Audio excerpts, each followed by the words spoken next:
Like that. Okay.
السلام عليكم.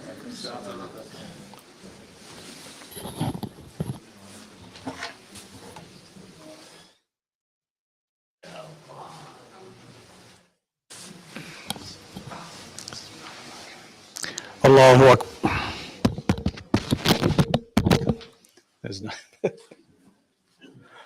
أعتقد من الفوق، في مشكلة من الفوق. يلا نبدأ. الله أكبر الله أكبر الله أكبر الله أكبر. أشهد أن لا إله إلا الله.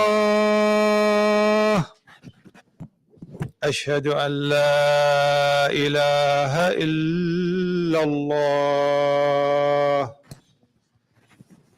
أشهد أن محمدًا رسول الله. أشهد أن محمدًا رسول الله. حي على الصلاة. حي على الصلاة. حي على الفلاح. حي على الفلاح. الله أكبر الله أكبر. لا إله إلا الله.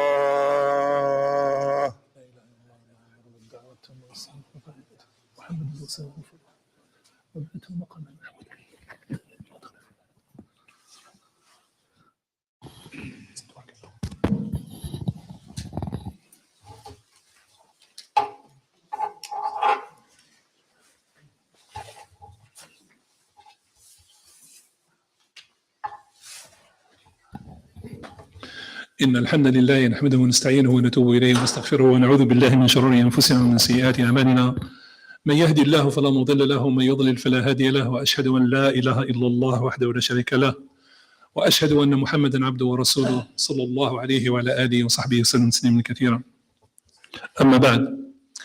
Respected elders, dear sisters, dear brothers, one of the things that I often do is if I come across a piece that is intriguing and it is fairly timely and newsworthy and it becomes a moment of reflection, I always think about it as being something that needs to be commented upon in the context of a public conversation.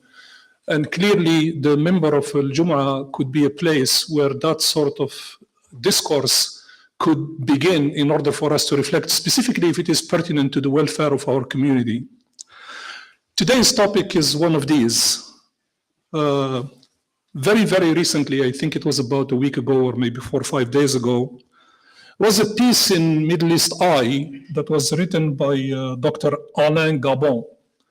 He's an associate professor of French studies at Virginia Wesleyan University. And this piece that he published, he titled it like this: How Islamophobia has entered a new phase using 10 new strategies. Very intrigued by the piece and very intrigued by the scholarship of the man, of whom I knew of previous works because he's quite published and really is an authority on the topic, and has a lot to say. It was very, very, very intriguing and very unsettling what I personally learned, that I do consider myself reasonably close to frequently reading about this topic. But to my absolute bewilderment, just about every new revelation was something to me that was quite a shock, perhaps because of the scale, because perhaps of the nature of what I was reading. So he begins by doing this, and I'm going to quote him verbatim to do justice really to the scholarship and the work that he has put together. He says that the new phase, this new phase that he's talking about that we have entered, is characterized by a triple process. The first one is that all of those who had a common purpose in not wishing well to Islam and Muslims have banded together very tightly. So it's like an ahzab, a coalition of all those who really used to be scattered. So before, up until recently, the noisemakers in academia, or the noisemakers in policy making, or the noisemakers in these non-profits, or the noisemakers into very think tanks and all that, they were all isolated, very, very much scattered all over the place. And one of the things that he has noticed is that this whole thing has become a joint fabric, working together very, very closely. Number two, he was struck by the spread of this notion of Islamophobia just about across all of the continents on the planet today. You can find the same rhetoric, almost echoes of the same thing, whether you are in Asia, in Europe, in North America, in the Middle East. It's like somebody formatted a large number of people to be mouthpieces, and it's the same discourse that sits in the mouths of everybody that's going around almost nonstop. And one of the most incredibly disturbing thing that he spoke about is what he called the penetration of this evil in all aspects of Muslim life: family, parental choices, freedom of faith, consciousness, to the extent where there is a project, for example, in Britain, where the beard is criminalized, and for people who come frequently to pray Jama'ah in the masjid, they automatically become suspect. And he spiked that out, which is quite interesting. See, he calls this the era of scientific Islamophobia, where basically what you do is you take hate as a motivator, and you discipline the directing of hate with the scientific methodology. Tools, resources, brain power, all kinds of things that you can put at the service of that project is what he said. And this is the way that he concludes. He says these anti-Islam strategies are basically on the ground with three very simple ideas. You criminalize and discipline Muslims whenever you don't like them, and you can get away with it. You divide and punish, which is a lot of what we see today in the Muslim community. If you do not support identity politics, then you are not enlightened. If you have a certain position, however it is, on something that pertains to gender equality, you are automatically an extremist that lives into the Stone Age. So that sort of polarization in discourse, he calls it out. And the employment of what he calls hard power as a collective punishment. And then he concludes, and that's the final part of the quoting, and then I'll move on to the things that come from my comments and what I read and what I thought I understood and what I plan to share. He says that what struck him, which is exactly what struck me too into this study, is that what seems to do this is almost a déjà vu. It's something that we have seen before, and it's been repackaged in another way. So he gave it the name of the neo-colonial management of Islam as a problem. And I think that this is probably, having read about this topic now close to 15 to 20 years, this is one of the most insightful comments of scholarship that I have come across that does something that I think is extremely profound. This idea of a neo-colonial management of Islam that is spreading globally. I'm not a gloom and doom person. I just don't do that. So one of the things that I always do, the question is, okay, you learn about something, it's just a challenge, so what? What do we do about this? So the next is a set of comments and prescriptions inspired from the Quran and the Hadith, and that makes the core of what I want to talk about. First, the starting point. One of the things that is a responsibility for all Muslims individually and collectively is to denounce and strip falsehood. So whenever there is this whole thing like the current national debate over alternate realities and all of that, the position of Muslims is morally informed. We always go on a side where we promote truth and we denounce falsehood. Why? Because we have a moral obligation to do so. That's the teaching of our religion, and that is an uncompromising position. So that's where it all starts, and that's where it all ends as to what we do. And how do we do that, and which tools? We go to the Quran and we learn from the language of the Quran on how to seek truth when it is, denounce falsehood for what it is, and come from a position that is always moral and ethical. And subhanAllah, there is this sequence of these three tiny verses in Surah Al-Baqarah right at the beginning of it, verses 10, 11, and 12, that I think speak volumes. They are basically a manual for all people that traffic in falsehood and how you call them to the carpet. That's a simple way to think about it, about these three verses. But Allah subhanahu wa ta'ala says, and it starts from 2:10, so it's Al-Baqarah verse 10 is the first one that I am quoting. فِي قُلُوبِهِمْ مَرَضٌ, in the hearts of the prophets of falsehood is a sickness. فَزَادَهُمُ اللَّهُ مَرَضًا. When Allah realized that they were not redeemable, he made their condition worse than it is. وَلَهُمْ عَذَابٌ أَلِيمٌ بِمَا كَانُوا يَكْذِبُونَ. And later on, they will account for all of their lies in a great torment that will await them. That's 2:10. 2:11. And this is pretty amazing on how he builds these three verses. I mean, literally pretty amazing on the protocol for denouncing falsehood. وَإِذَا قِيلَ لَهُمْ لَا تُفْسِدُوا فِي الْأَرْضِ. And when they are invited to stop and not spread mischief or spread corruption in the earth, قَالُوا إِنَّمَا نَحْنُ مُصْلِحُونَ. What are you talking about? We are peacemakers. That's what they say. And it is Allah who's denouncing them. So that's, I think, what is extremely insightful in what the reading of this does to us and teaches us. Then, because Allah is the judge of what's the outside and in this side, so you can't get through by, for lack of a better term, misinformation, disinformation, wrapping up truth into falsehood.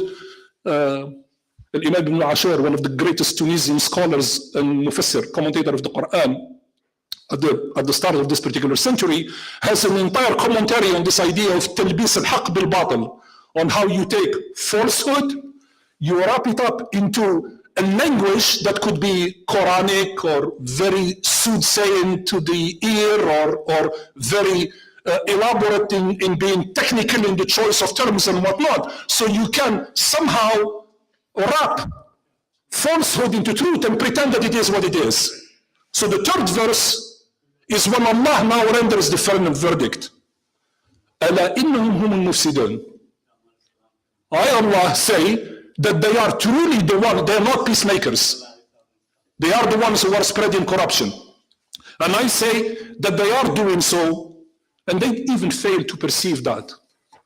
So that's our first position. So the first position is, and it is quite an empowering position, subhanAllah. One of the amazing things about Islam is that the more the world disintegrates and runs into moral relativism, where everybody can have their opinion about whatever they like, when they like, whichever way they like it, in every circumstance they like, and it's a free-for-all decision on what is morally right and morally wrong. The one community that doesn't seem to be subscribing to this idea are the Muslims. We say, wait, time out, please. That's not for me. The position that I take as a Muslim is, what did Allah say about this? What's the guidance of the Prophet ﷺ is on this? Before I can form an opinion. So this burden of our community has become a hallmark of the moral compass that we have in order for us to orient ourselves into the noise making that comes to us from every corner on every topic, because it immediately disintegrates into these talking heads that seem to have all the answers to everything. And sometimes we feel overwhelmed. And so the idea here is to just take one step back. Wait a second. I'm a Muslim. I'm not morally compromised. I have a moral orientation. I know where to start from. I might not have all the answers, make no mistake about it. Al-mustajidat, all of these new things that come to us in life are things that we haven't seen before.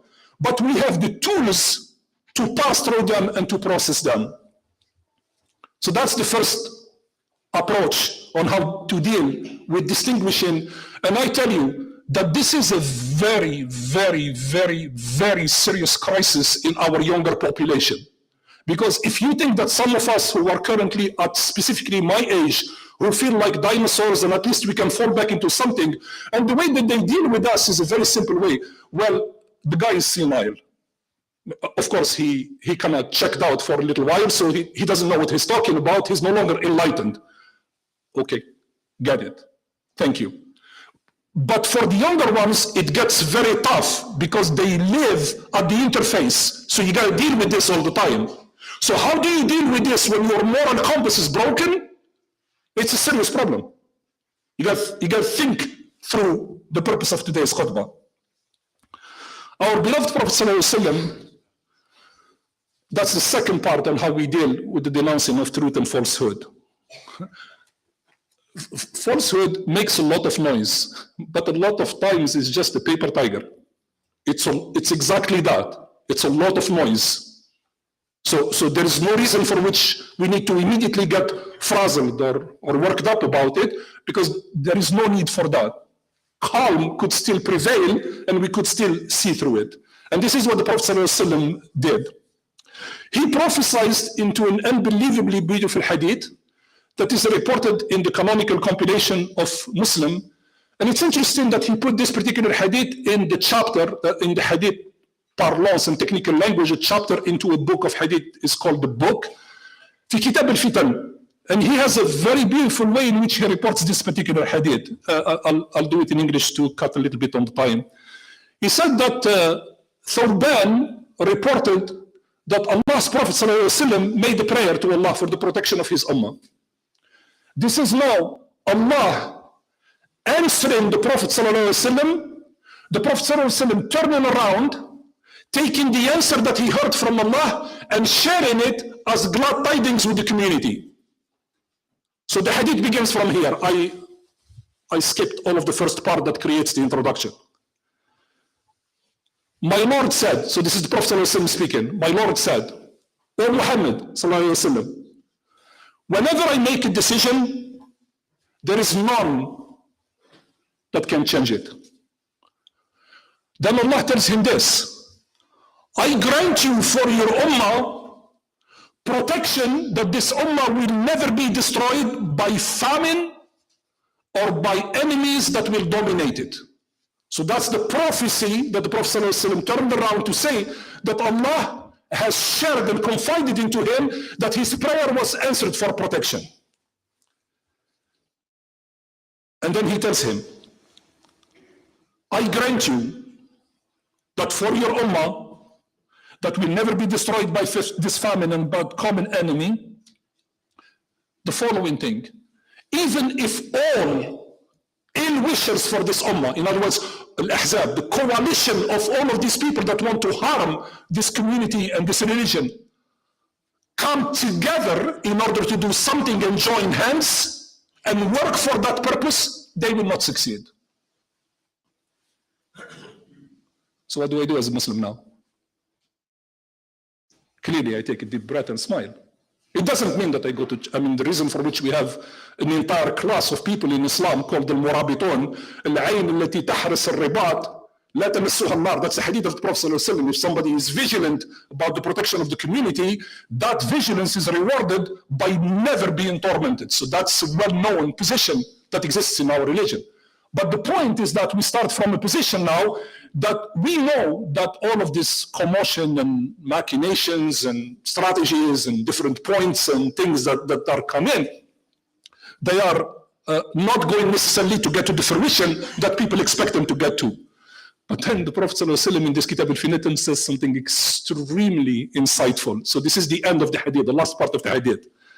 He says to the Prophet, while I answered your prayer, I'm going to tell you where the harm is likely to come from. But the harm will come from your ummah internally, because amongst your own people will be those that will rise, that will destroy the others and imprison them. So in other words, if there is anything that we need to worry about, is to make sure that all of us stay on the same page. That's what we need to worry about. The other stuff, Allah will take care of it. And this is how the Prophet ﷺ described the zealots in our ummah. Much like there are the zealots that are from outside, the ones that are in our ummah, in the famous hadith and Anas ibn Malik. The Prophet ﷺ, Anas ibn Malik reported that the Prophet ﷺ said, Inna fikum qawman, amongst you, there are those. يتعبدون, they are exemplars of exceptional worship. حتى تعجب الناس ويعجبوا أنفسهم, until حتى يعجب الناس ويعجبوا أنفسهم, until they impress people with their appearance of righteous worship. And they even get pleased with their own selves in terms of the standard that they are holding themselves to.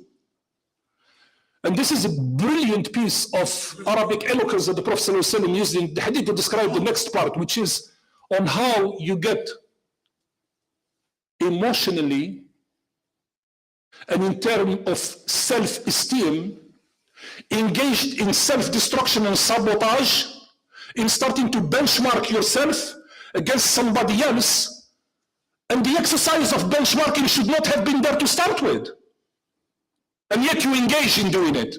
So the Prophet ﷺ gives this warning about it. He said, يحقر أحدكم صلاته مع صلاتهم وصيامه مع صيامهم وقراءته مع قراءتهم. One of you will look at these people who look so incredibly pious and a gold standard in worship, and we'll start feeling small and say, oh my God, I got some work to do on my prayer. I got some work to do on my fasting.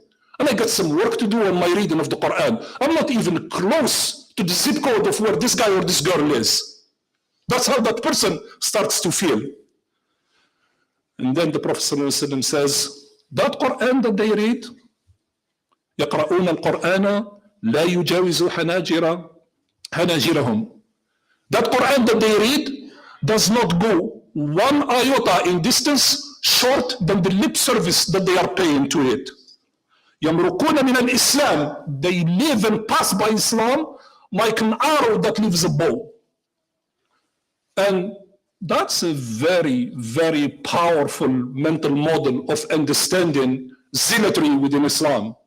Those people that immediately feel that they have the moral imperative, and when they talk to the rest of us, they talk from the top of the ivory tower because we're the small ones and they are the ones that are the gold standard in this religion. Because that's where it could come from, that we have to equally worry about. But here is the amazing eloquence of the description of the Quran when the Prophet ﷺ says that we are ummah wasat, we are a nation of the middle ground. That when we stand the course, when we choose a course in what we do not swing in the wings by going all the way to one side and then go all the way in one side. Our path is to stay the course, and the Prophet ﷺ in the conclusion gives us two pieces of advice on which I will close the khutbah, inshallah ta'ala. The first one, he reminds us to celebrate who we are and our tradition. And the second one, he says, which is typically one of the things that people do when they engage in this rather scientific model of neo-colonial Islamophobia. What's the purpose, what's the aim at the end of the day of this neo-colonial agenda of Islamophobia? It's to break the spirit of Muslims. And why is breaking the spirit of someone highly effective? Because there is no remedy when the spirit is broken. You can't fix that. And so we end up in a place that is very bad. So the Prophet ﷺ prescribes many things, but two of the strategies that he talks about on how we celebrate our tradition and how we aim to keep our head very, very low. And I want to talk about this closing one on keeping the head very, very low, on what you should ask from Islam when you feel that you are a little bit under pressure. And I want to share this as a story that the Prophet ﷺ shared himself. It happened to him as a person. He once stepped out of the boundaries of Medina, and he went into the outskirts of the city, and he had an encounter with an Arabi, the desert dwellers, the nomadic people of Arabia who are outside Medina. And they are like legendary in terms of their hospitality. So the man invites the Prophet ﷺ to his tent and offers him the treatment that you would expect from a host that hosts a noble guest. فعن أبي موسى رضي الله عنه قال أتى النبي صلى الله عليه وسلم على أعرابي فأكرمه فقال ائتنا. The Prophet ﷺ is cut from the same stock. So he turns around to return the favor, and he says to his host, if you happen to travel to Medina, when you come to Medina, please come to us, we will host you. And that is the payback that the Prophet ﷺ wanted to give. فأتاه. The nomadic man came one day to visit Medina and came to the Prophet ﷺ to fulfill his promise. And the Prophet ﷺ took care of him. And then because the Prophet ﷺ has a gift that he can bestow that no other one can, so he turns to this man and he says, Sal hajatik. We fed you and we clothed you and we took care of you and all of that, and you were our host as you stayed with us. Ask for more, anything you like. So the man said, Naqatun narkibuha. I wish if you could gift me a camel, that will help for my ride. وآنس يحلبها أهلي, and a little she-goat, so my sustenance for having access to milk will come back to my family. The Prophet ﷺ gets perplexed by these two requests. She's like, and I'm going to come to the point about why it's incredibly strange.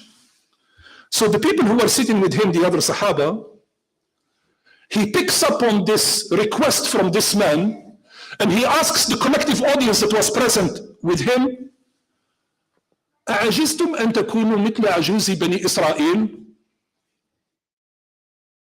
What's wrong with you? Couldn't you be like that old lady from the people of Israel before you? And now it ends up with being a double conundrum. Now they have no idea what he's talking about.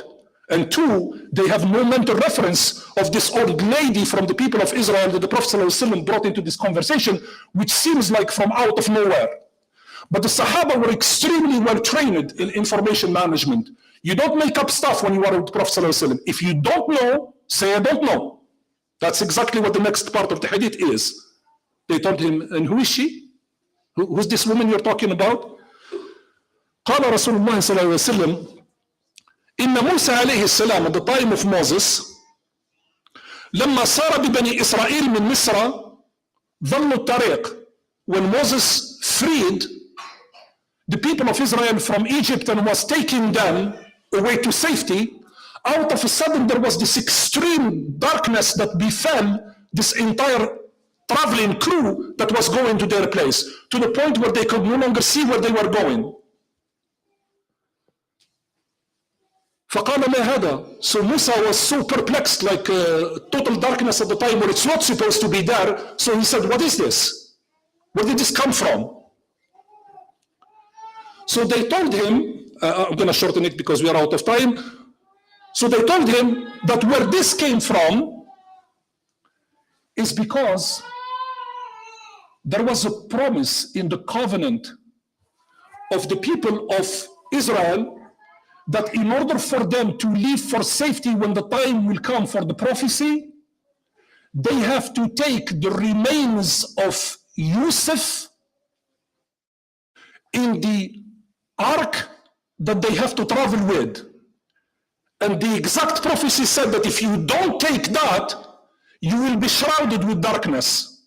So if you want this darkness to go away, go back and find where the remains of Yusuf are, carry them with you, and as you travel, the darkness will lift. You can immediately imagine what the next problem is going to be. Where are you going to find the remains of Yusuf? Who knows about this? So they ask, so who knows about where he is buried? So they say there is this old lady that knows exactly the location. So Musa goes to her and he says, could you point it to us? And this is the part that's pretty amazing in the hadith. She said, no. No. Whoa. And why wouldn't you do that? She said, I'll let you know on the following condition, that if I disclose the location, you will grant me my prayer. And he said, then what would your prayer be? She said that when you go back as a prophet of God to the high heavens, that I become your companion in heaven. And Musa out of sudden does the math and says, this is not working for me. So he also says, no, I can give you that. So the Prophet ﷺ then describes that Musa gets counseled by Allah subhanahu wa ta'ala, that there is a revelation that comes to him, an inspiration in this case, that tells him, you have been commanded to grant her her wish. So begrudgingly, he grants her her wish, and in that case, she points where the remains of Yusuf are. She says, you see that little pond there with the water on it? If you dry the water and you dig underneath it, her remains are there. And in fact, that's exactly how the Prophet ﷺ describes the prophecy. They dig him out of the ground, and as soon as they carry him and put him into the ark and start the journey, out of a sudden the miracle of that thing happens, and the entire darkness lifts, and they're on their way. What's the point of this in the conclusion? It's not about storytelling. The point of the conclusion is, if we want to do something about Islam to define it the correct way when it is assaulted by every single corner, what we need to ask for Islam is not what the Arabi asked the Prophet ﷺ, is what the old lady of Banu Israel asked Musa. Because if we go ask to remedy things by asking for camels and bolts and screws and cars and money and all of that, we are not going to make it to where the objective is meant to be. But if our eyes on the horizon and our head is in the sky, and what we aim for is always to break new grounds to go to where we need to go, then this Islam will go to places that none of us could imagine today. I remember reading a book a long time ago from one of the most extraordinary authors of the 20th century. His name is Dr. Mohamed Abdullah Draz. He's an Egyptian by descent, and then who went to Paris, studied at the Sorbonne, got his PhD, his doctorate in philosophy and Islamic studies. And when he left France, he wrote this tiny book to gift the French community. And his teacher at the Sorbonne is the Harvard of the United States in the French world. So to gift his people and all of the people that he interacted with something where he can leave his mark on that community, he wrote a book about the Quran. And he called it Al-Naba al-Azim. That's the title of the book on the same surah that comes from the Quran that has the same verse in it. And in that book, he talks about something that is quite amazing.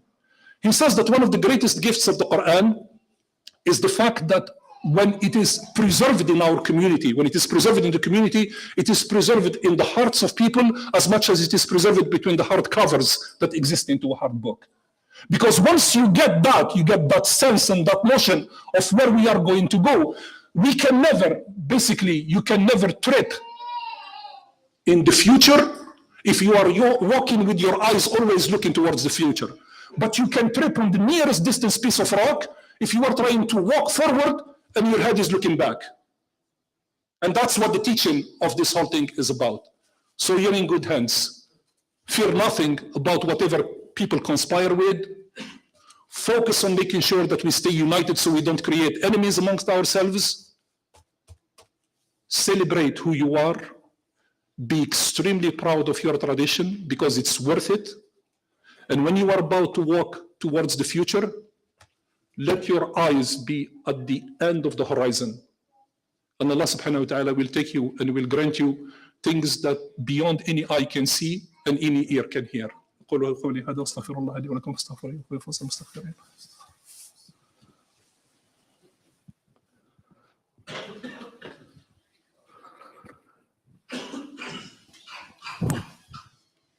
الحمد لله ثم الحمد لله واشهد ان لا اله الا الله وحده لا شريك له واشهد ان محمدا عبده ورسوله صلى الله عليه وعلى اله وصحبه وسلم تسليما كثيرا.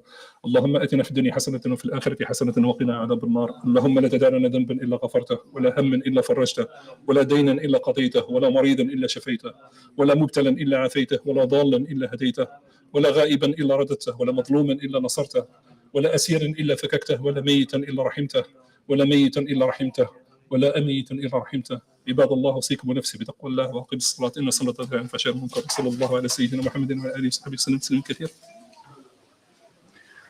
الله أكبر الله أكبر. أشهد أن لا إله إلا الله. أشهد أن محمد رسول الله. حي على الصلاة حي على الفلاح. قد قامت الصلاة قد قامت الصلاة. الله أكبر الله أكبر. لا إله إلا الله.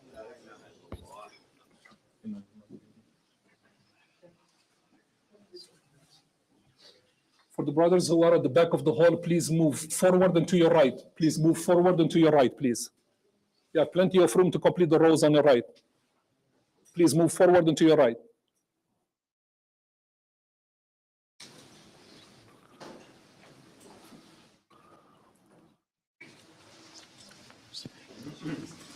Allahu Akbar.